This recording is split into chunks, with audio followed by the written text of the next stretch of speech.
Hi friends, ഇന്നൊരു vlog video ആണ്. ഞങ്ങൾ ഫാമിലി അടക്കം പുറത്തേക്ക് പോകാൻ നിൽക്കുകയാണ് കേട്ടോ. അപ്പോൾ ഗുണ്ടൽപേട്ട എന്ന് പറയുന്ന സ്ഥലത്തോട്ടാണ് ഞങ്ങൾ പോകാൻ നിൽക്കുന്നത്. അപ്പോൾ സൂര്യകാന്തി പൂവൊക്കെ ഒന്ന് കാണാൻ വേണ്ടിയിട്ട് പോവാൻ നിൽക്കുകയാണ്. അപ്പോൾ അച്ഛനും അമ്മയും എല്ലാവരും ഒരുങ്ങി നിൽക്കുകയാണ് കേട്ടോ. അപ്പോൾ പോകാൻ നിന്നപ്പോൾ തന്നെ നല്ലൊരു മഴയാണ്. അപ്പോൾ പിന്നെ ഇറങ്ങാൻ നിന്നപ്പോൾ തന്നെ 3 മണി കഴിഞ്ഞു. അപ്പോൾ അങ്ങനെ മഴയാണെങ്കിൽ പോകാമെന്നുള്ള തീരുമാനം എടുത്ത് ഞങ്ങൾ പോകാൻ വേണ്ടി തയ്യാറായി. അങ്ങനെ വണ്ടിയിലൊക്കെ കയറിയപ്പോൾ തന്നെ കുട്ടികൾ ഭയങ്കര ഹാപ്പിയാണ്. അപ്പോൾ ആറും അമ്പാടിയൊക്കെ ഭയങ്കര കളിച്ചും തിരിച്ചും യാത്ര എന്ന് പറഞ്ഞാൽ ഭയങ്കര ഇഷ്ടമുള്ള കാര്യമാണ് അവർക്ക്. അപ്പോൾ അതിനുശേഷം ഞങ്ങൾ നേരെ നാടുകാണിക്ക് എത്തി. അപ്പോൾ കോട ഉണ്ടായിരുന്നു കേട്ടോ. നന്നായിട്ട് മഴയൊക്കെ പെയ്തത് കൊണ്ട് തന്നെ അത്യാവശ്യം കോടയൊക്കെ ചെറുതായിട്ട് ഉണ്ടായിരുന്നു. അപ്പോൾ നല്ല ഭംഗിയായിരുന്നു ആ യാത്ര എന്ന് പറഞ്ഞാൽ. അങ്ങനെ ടൈഗർ റിസർവിലെത്തി.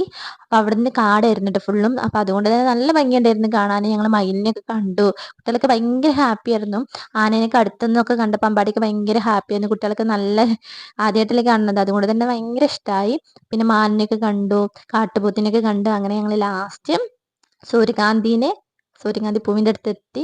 അങ്ങനെ നല്ല ഭംഗിയായിരുന്നു സൂര്യകാന്തി പൂവൊക്കെ അങ്ങനെ നിൽക്കുന്നത് കാണാൻ. നല്ല ഭംഗിയുണ്ടായിരുന്നു കേട്ടോ. അപ്പോൾ ഇത്രയേ ഉള്ളൂ ഇന്നത്തെ വീഡിയോ. ബൈ.